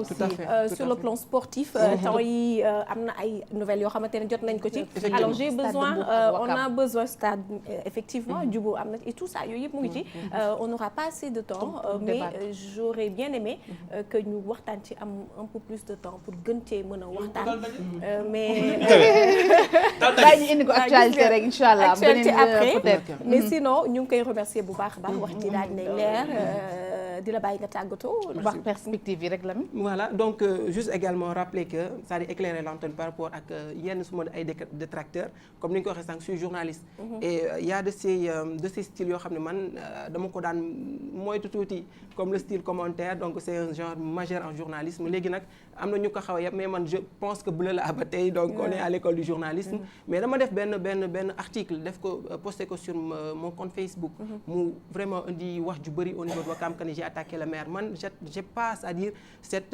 cette idée là tey di attaquer kenn parce que gis naa ne Samba Bathily Diallo dafa am mandat bu ñu ko dénk le maire de Ouakam et aussi mi ngi doxal et quoi qu'on puisse dire aussi nañu ko nanguli ko yàlla defal mooy tey c'est le seul maire bu nga xam ne dem na ñu indiwaat ko donc loolu ça veut dire quelque chose et aussi tamit mu am benn message bu fort bu am ci législative yi mooy le président de la République son excellence daf ko woone que jiiteel la liste Benno Bokk Yaakaar alors que foofu moom nekkuloon APR kon kooku am na lu mu mën am na lu mu toll ci politique et aussi bokk na ci li sooxe gox yi mooy ay ndaw yoo xam ne dañuy jug rek di rouler comme des hamsters sans même savoir où aller ñun bëgguñu bokk ci ñooñu tëbuñu di attaquer kenn il faut que ñu respecte suñu ay kilifa respecte suñu ay institution ndax léegi soo gisee ku jug rek day attaquer soit maire bi wala soit attaquer le président de la République il faut que ñu indiwaat worma indiwaat vraiment éducation et pour développer ce Sénégal il faudrait adopter pour moi donc un esprit élevé de tolérance de patience mais surtout de confiance di remercier bu baax a baax ñi ñu doon topp ci émission bi on aura peut-être le temps après ñëwaat vraiment yaatal bi tamit waa mouvement bi ñi nga xam ne ñoom vraiment délégué tey ma ñëw pour toog fi partage avec vous d'accord di nga ñëw ci wàllu mouvement bi après ñu lay remercier bu baax a baax c'est un gosse pertinent nañ ko bàyyi xel. fii nag moom image yaa ngi fi d'ici 10 ans daal la nga toog fekk nga nekk ministre wala député wala leneen. d'accord ñu ngi lay remercier Mama Soukat merci beaucoup merci aussi Lamine Pène alors on va enchaîner dem ci InfoWeb ak ñaxale tey ci InfoWeb ce premier fait divers bi nga xamante ne moom ngay andi homicide la benn boucher la ñu daal di taillé rek par un motocycliste su ma juumul. noonu la demee ñu bàyyi la nga expliquer ñu nu mu demee. oui c'est ça asi mooy information bi nga xam ne maa ngi ko jëlee ci waa dakaractu.com bon lii mu ngi xewee fële ca Yeumbeul Sud toujours rek cas yi ñu koy faral di gën a gis ci biir banlieue bi moom mu nekk nag quelque chose vraiment regrettable parce que li ko indi ci boppam moo jarul woon ñuy yegg fi mu yegg nii en fait c'est un jeune de 21 ans il s'appelle Cheikh Diouf moom moo faat ki nga xam ne mu ngi tudd Ibrahima Baldé amoon 27 ans gannaaw bi ko Ibrahima Baldé rombee ci kaw tali bi yore scooter daal di ko fël mu daal di ko ne fël nga ma gaañ nga ma comme ni ñu riposté rek tout le temps bu fekkente ne laal nañ leen ki nga xam ne mooy Ibrahima Baldé daal di ko ne yow yaa war a xool ni ngay doxee ci kaw tali bi bon ay wax yu ñagas dugg seen biir ñu jug songoo ki nga xam ne moo ne woon Ibrahima ne woon ci kaw moto bi daal di daanoo bi mu jógee nag bon mu wane boppam moom it peut-être ci côté xeex gi daal di malmené ki nga xam ne mooy Cheikh Diouf nag moom il s'est senti malmené ci la génnee comme il est boucher de profession ci la génnee paakam daal di ko asséné ay coups de couteau yoo xam ne fi la motocycliste bi jaaree faatu muy situation yu regrettable toujours rek ma koy wax peut-être que jàngat bi ñu ci mën a am rek lii sax conseil la je dis que nous maman wala sax nous qui sommes appelés à être maman ñun ñoo war a xoolaat nan éducation la ñuy jox suñu xale yi pour espérer vraiment am un avenir meilleur parce que yii pour man base bi ci éducation bi la war a commencer. D'accord alors on va accueillir Grand Ousmane ak invité am Abdoulaye Dembélé ñu ñëw ci plateau bi wala ñu daal di poursuivre Grand Ousmane ak Abdoulaye Dembélé alors fële ci Touba. Cheikh Bass daal di Abdou Khadre daal di nay corriger jigéen ñi nga xamante ne ñoom ñoo nekk APR wax leen ne si ce n'était pas madame le ministre je vous aurais expulsé de la salle. effectivement asi mooy information bi nga xam ne waa dakarbuzz.com ñooñu ko indil. bon quand il s'agit de se faire entendre. ki nga xam ne mooy Serigne Cheikh Abdou Khadre Mbacké il sait vraiment se faire entendre. parce que gannaaw bi nga xam ne ministre APR ñëw na foofu noonu xam nga dernièrement ñu ngi fa di défilé pour dem ziar ak yooyu noonu mais dañoo jël kër diine yi dernièrement débat la sax jël kër diine yi di ko transformer ci langue politique bu ñu fay dem il faut ñu wane ni ñeen dañoo am mbooloo yu moom ba muy dem ministre bu jigéen ba muy dem dafa yóbbaale mbooloo bu bëri bi ñu fa yeggee nag dañ doon jubilé di applaudir di tëb di dal ci la leen wax ni fii kërub diine la ki fi tëdd ak ñi fi tëdd yelloowuñu li ngeen di def ni que ça soit la dernière fois nit di fi ñëw ngeen di tàccoo ko applaudir di def yu kenn xamul mooy nag xam naa benn kii boo xam ne dina en tout cas dina comme que je sais pas comment je vais l'expliquer. dina tax ñu bàyyi ci xel dina jàngal ñeneen ñi. merci beaucoup dina jàngal ñeneen ñi nga xam ne dinañ fa dem pour politique. effectivement voilà effectivement pour politique et autre chose insulté yeeg yëpp yi nga xamante ne sax. yëpp boole na ko ci effectivement. voilà alors ñu wax ci cérémonie de clôture de la tournée économique de Macky Sall. un voleur cueilli. bala ñuy dem ci boobu nañ dem voilà ci Macky Sall mi nga xamante ni dafa daal di congédier benn maire bu Grand Parti. voilà effectivement asi mooy information bi nga xam ne maa ngi ko jëlee ci waa leeral.net site internet yu bëri daal di ko reprendre ki nga xam ne déjà ci ñu waa Seneweb ñoom jotoon nañu def audio maire bi daal di ko wax mais bi ñu xëy te suba gis nañ ñu supprimer nañu audio bi mais information bi nga xam ne jëlee nañ ko ci yeneen site internet yi ki nga xam ne mooy Macky Sall suñu président de la République dernièrement ak tournée bi muy def fële ca Casamance bi mu demee ca Ziguinchor amoon na benn ndaje boo xam ne daf ci invité woon maire yi oui voilà effectivement mu daal di ci biir maire bi nag amoon benn maire boo xam ne maire bu Simbandine Brasso la moom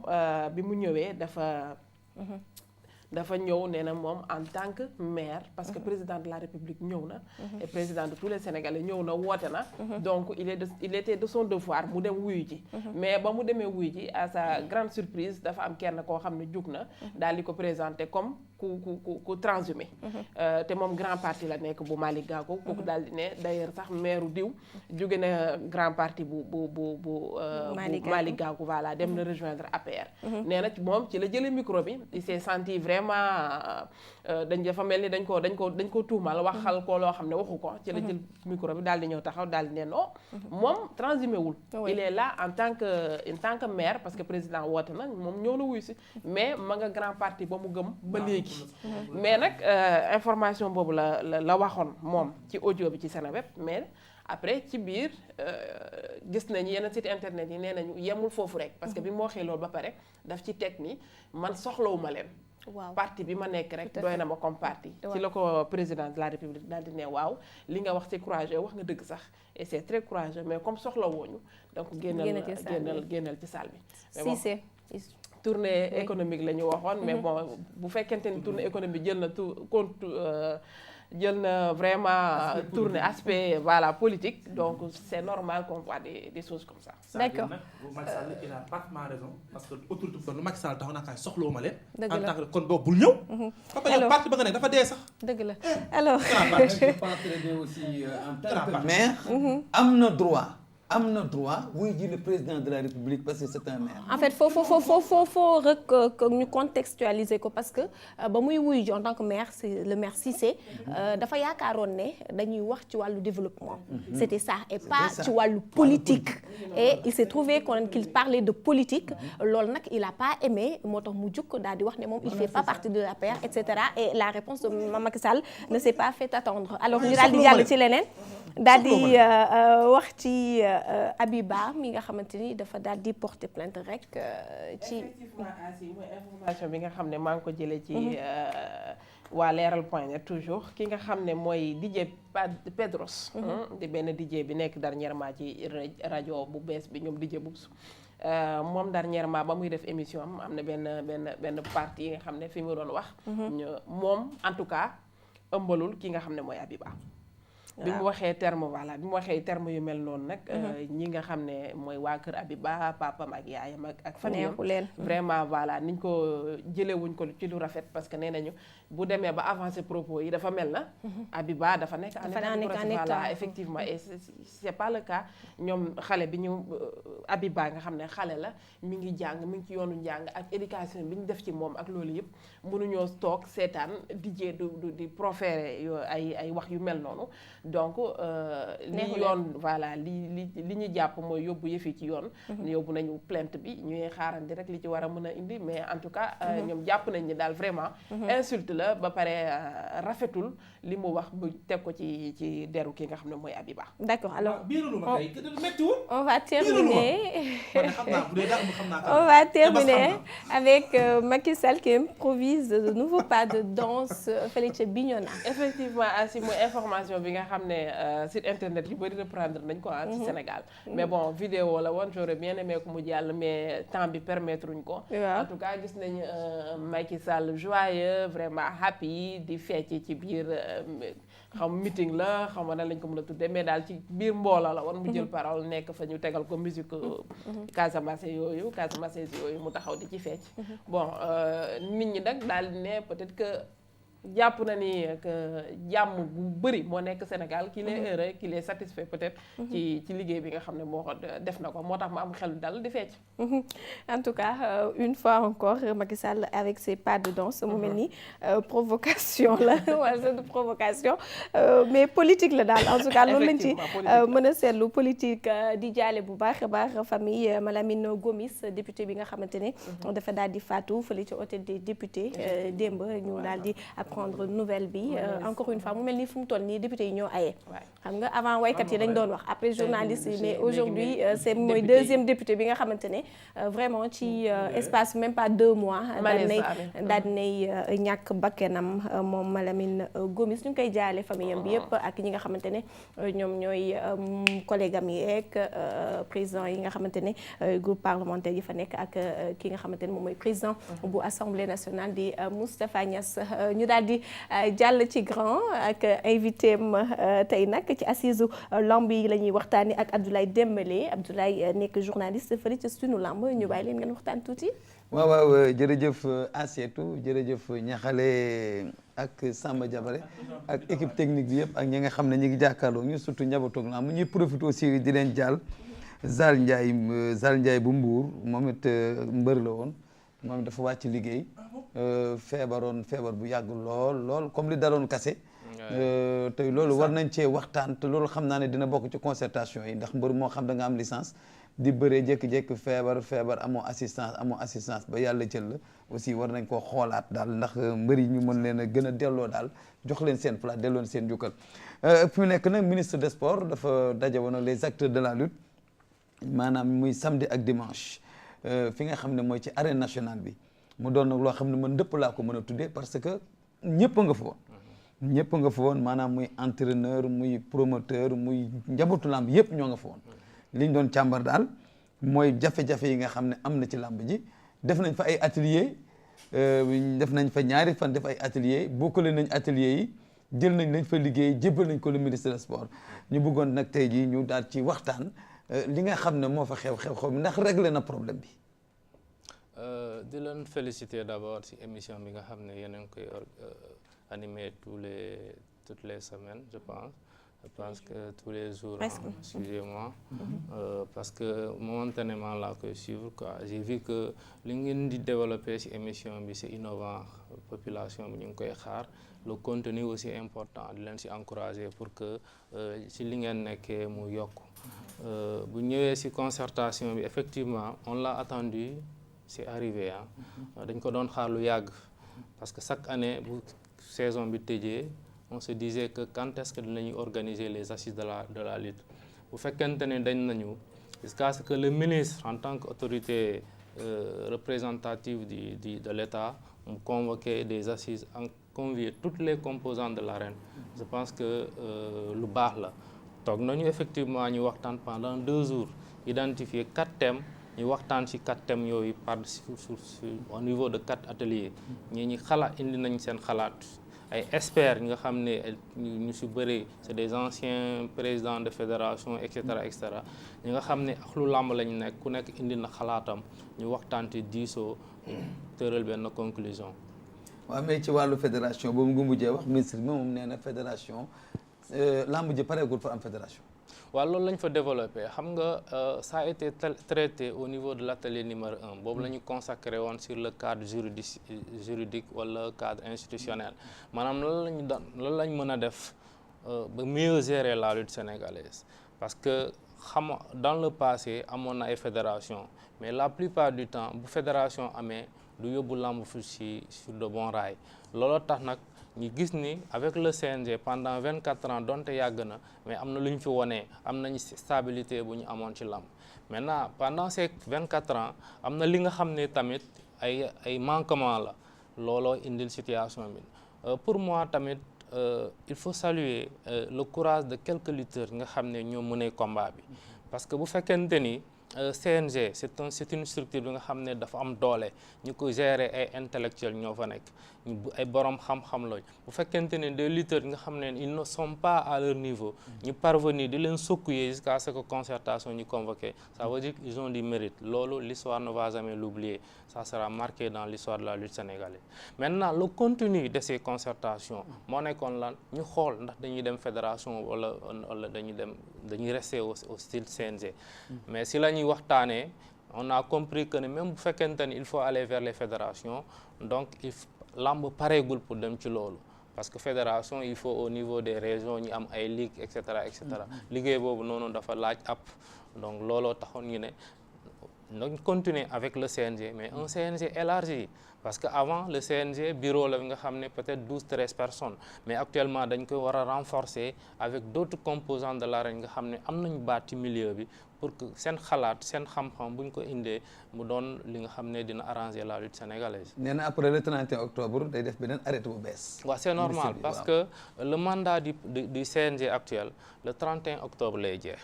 parce que moom moo ko renouvelé woon pour 2 ans 2 ans yi bu jeexee c'est normal état moo leen fi tegoon mu defaat beneen arrêté pour xamal leen ni diw reconduire naa ko ak équipe sangam mais lii mooy doon seen nouveau objectif. donc certainement objectifs yi ñooy changé parce que départ boo xoolee en 94 bu ñu indi CNG le premier mandat c'était 2 ans pour que après ñu jaar ci fédération ils ne l'ont pas fait pourquoi ñi bëgguñu liggéey pour aller vers une fédération donc il y a faute à ce niveau-là maintenant on a encore décidé à ce que ñu maintenir le CNG mais mu liggéey pour aller vers une fédération je suis convaincu que dans 4 ans 5 ans on va retrouver les mêmes personnes et puis on va pas aller vers une fédération parce que le ministre Faustin Diatta bi mu ñëwee quand il a vu que chaque année dañuy def 2 ans dafa indi 4 ans dafa ne au bureau de Alioune Sarr may nañ la 4 ans pour ngeen liggéey pour ñu dem fédération c'est ce qui est revenu aujourd'hui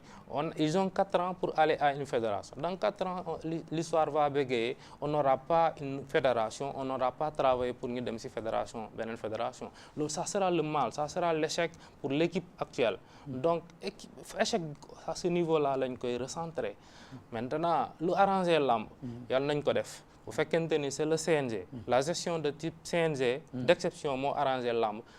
ay la woon yàlla nañ ci dem bu fekkente ni fédération la suñ ci paree ñu liggéey ci loolu pour ñu dem fédération parce que même le triathlon bi nga xam ne yàggul barki démb lañ leen def fédération te engouement bi lamb am ñoom amuñu am engouement boobu noonu vraiment temps bi gàtt na trop ñu mën a gën a leeral loolu ndax xëy aussi les acteurs de la lutte ñu bëri gagné nañu parce que dem nañ ba am nañ yaakaar ne CNG danañ ko yaatal ba danañ ci dugal mbër yi dugal ci ménager yi dugal ci ñeneen ak ñeneen te def naan c'était la guerre bi nga xam ne moom lañ soxla woon pour aussi ñu jël ñi nga xam ne ñooy les acteurs de la lutte dugal ci CNG ñoom it ñuy xam li xew ci biir waaw loolu tamit defe naa bu ñu ko defee aussi dinañ tax jàmm am bon peut-être tamit dinañ leen dugal ci biir mais est-ce que dinañ leen may pour ñu mën a liggéey parce que tamit le CNG dafay jouer ci benn tableau bi mooy lan les gens pensent que le CNG dafa am xaalis mais suñu indee une nouvelle tête dans le bureau du CNG dañuy fexe ba wan la ni fii amul xaalis ce qui dit que boo ñëwee réunion duñu la jox transport parce que ils disent que ni foofu amul sa transport pour loolu je ne peux pas comprendre une structure une association une structure une instance dirigeante buy récolter ay millions ne s'est pas organisé pour au moins assurer le transport pour les gens qui assistent aux réunions ou autres loolu ça le bénévolat mun na am limite mais au moins nañ def de telle sorte mu am benn fond de roulement pour bépp acteur bu ñu ciy dugal nga mën a exercer mission bi nga mën a remplir mission bi nga xam ne moom loolu moom am na yaakaar ne dañ ko def assiette fi mu nekk nii gis nga ko Abdoulaye Dembélé du ñu doyal ci moom parce que aussi mënoon naa invité ku bokk ci làmb keneen mais bu boobaa dootu du équilibré mais nga yëgal un journaliste boo xam ne moom farul fenn moom mu daal di ñëw wax parce que ci concertation yi ñu bari ñëpp mënuñu woon a di gërëm ñëpp il est pertinent Abdoulaye Dembélé il est très pertinent et j'apprécie beaucoup alors peut-être Samba Diabaré un tout petit peu nga daal ñuy nga dem Touba. waaw Asietu dama ne ci tëj gi ndax ku ne xam ne tey mooy sama dernière émission wax safar gi wax naa géopolitiquement fi Sëñ Touba jaar yoonu tukki gi wax naa lii wax naa fi ñu ko wàccee fa mu jaar am na yu bëri ma ko tëb ndax am na yu bëri ñaa xam doo sax mën doo wax télé ndax sëriñ bi day wax naan sëriñ Touba danaan sama wax boo wax bu nit waxee ci man ka ngay waxal gëmu ko lu mu weddi ko yaa déformé sama waaye ma waxee ma ko noonu am na wax yu bëri ñaa xam ne ni dañ koy tëj duñ ci mën a dugg vu que temps bi njët nañu dañuy wax rek ni bi sëriñ bi ñëwee voyage boobu noonu yëpp ñëw mu ne kaale ngeen santale ma ko yàlla dana ngeen santale ma yàlla ndax fi mu jaar yàlla su borom mission dafa tegoon nitu yàlla yu bëri ñëw ku mu ko jox nga bañ ku mu jox mission bi wax nattu yi nga ne att na ko Sëñ Tuubaa ne attan naa ko boo xoolee ci jëmm da nga naan mënu ko ndax ngandul woon trop Sëñ Tuubaa matul woon 80 kilos ci jëmm dafa ndawoon mu ne mission bi attan naa ko nattu yeeg yooyu nu mu diisee lépp mu jaar fa te sooxul Sëñ Tuubaa daawul dox sax di gis ci ginnaaw fu mu xas ba romb na ko jeex na amul demal ma ñëw. dëgg la waaw bu mu rombee bu mu génnee Ndakaaru Njaay romb ay Conakry gis gestuwaatu leen sax. nattu bi dafa métti woon moo tax mu ñëw kaa ngeen santale yàlla li ci nekk la bari na màggal gi dañ ko daan def. bu njëkkaan kenn ku ne fa nga ne nga koy def. 1948 la ko Sëñ Fallou Mbacké andi Touba. D'accord alors un tout petit peu ñu libéré Abdoulaye Dembélé le temps d'accueillir suñu artiste invité et parolier xëy na nga ñu wax ñu rek ban conseil ngay wax sénégalais yi ngay xamante ne ñoom ñooy dem ca màggal ga ban conseil nga leen di jox Abdoulaye ñu bàyyi la nga daal di dem comme ça ñu daal di accueillir suñu invité Ndiawar Ndiaye ban conseil nga mën a jox surtout conseil bi ñun sax waruñu joxe conseil. xam la ngeen wax. waaw xool leen ci maam Cheikh Ibrahima Fall.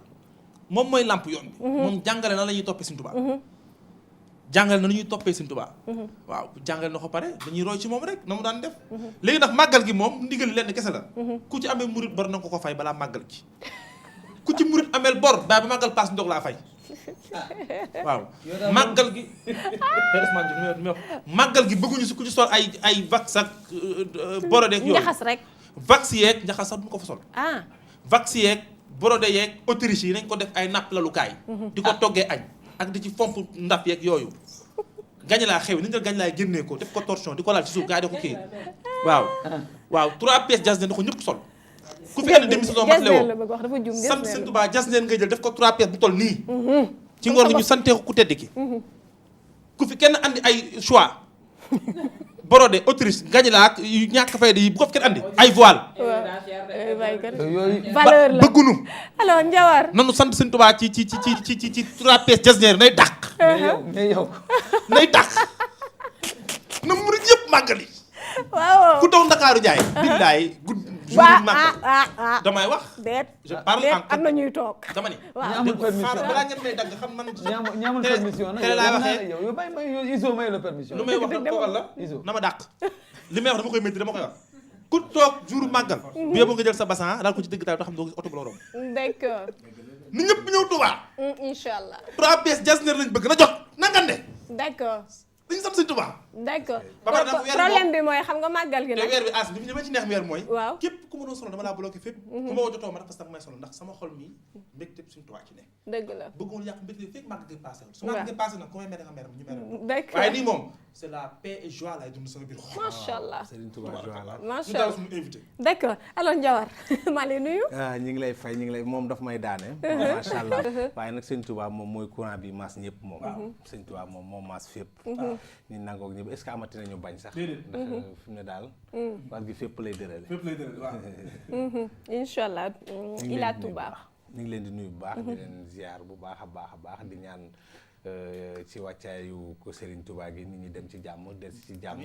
waaye nag man li ma gën a yéem nag moom ren moom mooy safar gi moom ni ko gaa yi songee moom dafa gaa yi safaruñu ndànk dañoo safar bu baax a baax waaye Serigne Touba tol noonu incha allah alors Bass ñu ngi may signaler ne côté régie pour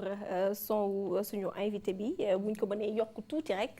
pour que déggin bi gën a leer donc dañuy wax ne Ila Touba li mu wax dëgg la nee na ñëppay dem am na ñoo xam ne nan dañuy garder Dakar ndax bu ñëpp demee kenn du porte Dakar yi xam nga def foog am ñu garder Dakar daal garder yeneen région yeeg yooyu noonu comprendre nga waaw en grand non il faut am ñu ko garder quand même ba pare xanaa moom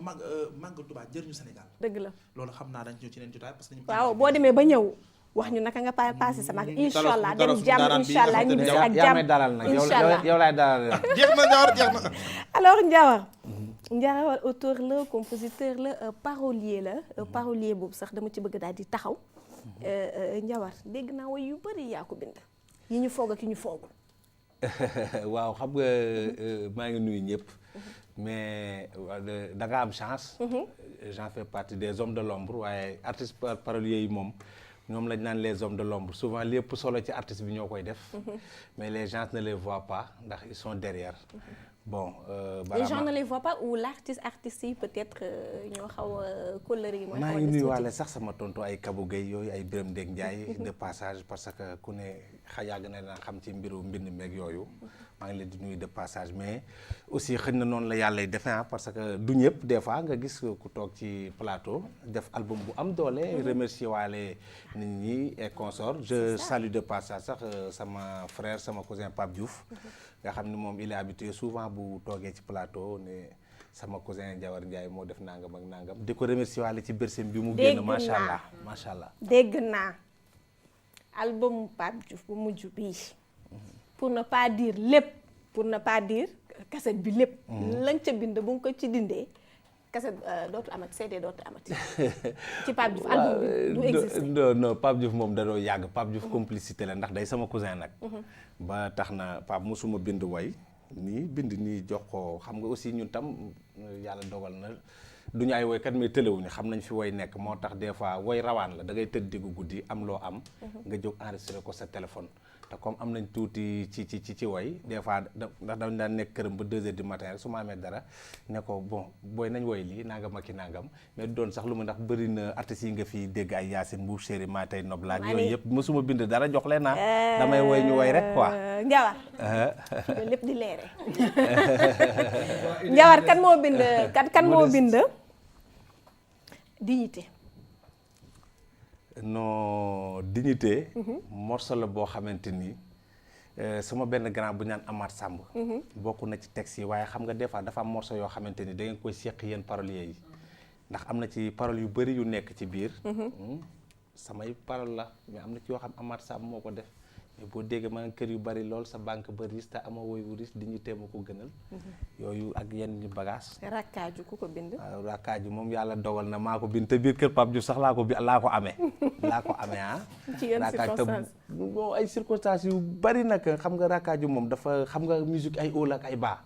moment yooyu dafa fekk ñu xaw a sombre tuuti nekk ci ay yenn détails yi. ndax des fois artiste boo nekkee ci kaw da nga koy xam des fois bu affaire bi sëggee da nga koy xam. bon yàlla dogal bi ma ko amee man dama ko fëgg sax waaw dama ko fëgg mu génn ma ne ko kaaju def lii ma woy ne ko awul mu aw rek ma ca suba sa ñu essayé ko asan bala xal nu dellum ngewel musique amul coow ni dong la mbalax ba mu neex soppe yi bégee bu leen di sonal béer njaw du mel ni leen yàlla noppi na xam nga subitement rek moom mu dem ay maalaw ak ay kas-kas ak ay yëpp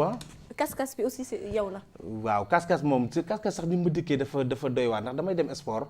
maa ngi dëkk Kër Massar di romb marine française bi romb benn dame bu ñu isolé foofu à côté benn waaye nga ko jàpp di ko sëfal lu metti quoi di ko dóor ak yenn détail maa ngi dégg ndaw si di ko wax lu ne. xanaa yow man rek maa fi jigéen danga ma war a bàyyi wuti keneen ak yooyu bi ma leen attee bañ dem ma ne ko jaaral fii kii boo jaaree fii dalay gaañ de après bi ma continuer sama course ci laay commencé di woy naan dafa neex loolu mbëggee. dafa neex ba jéggi dayoo su xoli àndee moo dàq galaas dafa metti lool mbëggeel metti lool ba jéggi dayoo su xoli sutantee oh c'est dommage mbëggeel dafa neex lool soo bëggee ki la bëgg mbëggeel dafa metti boo bëggee ku la bëggul bu nangu loolu ku lamb yaa tey daagul fan la nowe yamul foofu maalaw mooma waaw peer bi mooma ak yeneen xëy na bu ñu ko doon wax fii 14 heures day jot te duñu wax li nga xam ne waaw maalaw nag je n'ai fait que rendre hommage ndax xam nga aussi lawbe yi kenn daf leen mën ta fay dëgg la dañoo yàggaam jom Sëñ Tuubaa moo daan wax naaru dar maa ngi ko ak lawbe ku ko amul da nga koy wuti ñoom ku leen xam ci liggéey la leen xam dëgg la moo tax ngay dégg maa ngi ko lawbe kenn yabul leen góor ak jigéen ñëppay daan doole fu góor ñi yendoo yetti jaay taxul seeni jigéen yaa fuus jigéen ñaa ngay nasi fer di jaay booleeg seen poti cuuraay loolu dëgg la mais man xam lan laa la bëgg a laaj léegi après loolu noonu ñëpp parce que aussi artiste bi dafay way mais li muy way pratiquement mën naa ne moomu ko dañ koo ko defaral yéen lan ngeen ci am bon yàlla dafa dogal boo amee sa carte BSDA donte man artiste bi ma doon liggéeyal day sama xarit di sama lépp ba talu moon yooyu sax ay carte BSDA dama doon liggéey noonu rek tout dernier man sama carte sama carte non conjugaison la de non c'est le passé non ah mais papa c'est forcé moom foog moom gars yi du ko fa dëgg la di ko fa jaarale mais est-ce que yéen a ci am quand même parce que bu artiste bi amee succès bi yéen vraiment même bu dee ombre bi ngeen sax est-ce que yéen a ngi am seen droit li nga xamante ni waaw mais nag bon wërsëg bi ci artiste bi ama parce que vraiment je suis là pour d'autres paroliers mais y a de ces gens yu xaw a sonn nag à part si li ñuy am peut-être BSDA mais des fois mën nga seq ak artiste loo xamante ni jural na ko teraanga mais loolu aussi li muy xam ne lii bi nga koy def da nga ko def ak xol bu rafet ak yooyu bon mu def geste partage du ko wàññi dara mais souvent yenn artistes yu bëri aussi dañuy fàtte loolu daal te xel xam nga xel xam nga ki lay boot pour ñëpp dégg ak boo defee mu saf ñëpp dëgg la des fois même bu ko gars yi xamul ci kaw aussi yow war nga ko téye ci suuf bu baax a baax est-ce que Pape partage du na est-ce que Pape partage ah oui non Pape Diouf est-ce que mu ngi partager non pour être plus clair non il partage et puis non normal non il partage ci lim mën mi ngi koy def mais problème bi mooy nit ñi xam nga Sénégal dafa doy waar man ñu bëri dañ naan ma artiste su Pape Diouf ba ñu ci bëri dañuy am problème pour approcher ma mais day sama nit ñuy nekk mais ni Youssou Ndour ni ñu xamee Kabou Gueye ak Youssou Ndour teewul Kabou Gueye artistes yëpp lay defal ay album lay bindal lay def lépp daal voilà moo tax ñu bëri dañuy am na ñoo xam sax dañuy am problème pour approcher ma defe ni suñ ma jegee du ma leen defal benn affaire et consort mais demewul noonu waaw non pas comme kan ñu bëri parce que man à part Pape Diouf mais à part Pape Diouf am na ñeneen ñooy bind est-ce que Wally ci la bokk non mais Wally mais seetsee gu ma mais bu ma seetsee man li fi ne gars yi mënuñu ko woy fii ak 10 ans man ay morceaux d'amour j'en ai plus de 50 yu pare ay œuvre ak harmonique yëpp da ngay teg woy ko dañ lay dégg par force loolu amul problème actualité j'en ai à gogo njawal gars yi war nga ñëpp nga fi nekkal daal nekkuloo fi Pape Diouf rek non je suis là pour tout le monde nag sérieusement je suis là pour tout le monde sama xalima la ak sama xel ba noppi dama koy partager pour li ci njariñ ma bokk ko à part Pape Diouf parce que waxtu bi ñu xam ne à part Pape Diouf ñan ñeneen ngay liggéeyal non man je travaille avec tout le monde parce que tey maa ngi remercier waale de passage sax Prince Art parce que ku ci mel ni sama jigéen Ngoné Ndour bu mën a liggéey la dame de fer ay Ibou Ndour des fois bu ñu amee yenn projet yi ci yenn artistes yi comme temps yi ku mel ni Ami Collé defal naa ko benn maquette ba xam naa ni bientôt Ibou dina ko bientôt à régie nee nañu nga way bàjjen ñu tëjee foofu non bàjjen benn affaire bu ma créé fan yi ndeysaan dama ko defaloon la grande dame Marième Faye Sall j'ai des enfants qui chantent très bien nag quoi macha allah 13-10 ans ñoom laa ko doon defal bañ koy miime temps yi ma ne ko dinaa ko def temps yi pour def ko vraiment hommage au Marième Faye ndax jàmbaar la daal. non elle est brave non dama nag bàjjen xale yi ndax sama doom yi la ñoo koy woy bàjjen woy naa la woy la du chance mérite la première dame buy dimbali réewam de jar naa ji tadantan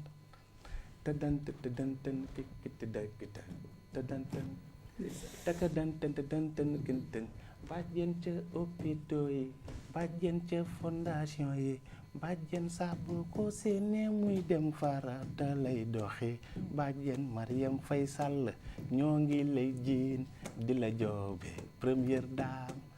buy dimbali réewam de jar naa ji. mooy bi waaj a génn bàjjen boobu mooy bi waaj a génn. alors c'est une dame de fer. waxtu bi jot na malheureusement dañ ko fiy daal di yemale mais teer bi ngeen di dégg tamit. moom la dégg ngeen. ñu ko xamul dañ ko xam léegi Ndiawar Ndiaye. ñu ngi koy remercier bu baax a baax waaw d'accord nañ ko jege bu baax a baax merci beaucoup Ndiawar merci. kontaan naa trop vraiment kontaan naa ci RDV parce que télé la boo xamante ni ñëpp leen di seetaan Sénégal léegi daal dañ koy boole ci safaru Sëñ Tuubaa gi ak màggal gi yàlla bu leen kenn raw yàlla nañ leen dégg fépp jërëjëf amiin noonu lañ leen di tàggatoo allez au revoir bye bye amiin man tamit waaw bye bye kontaan naa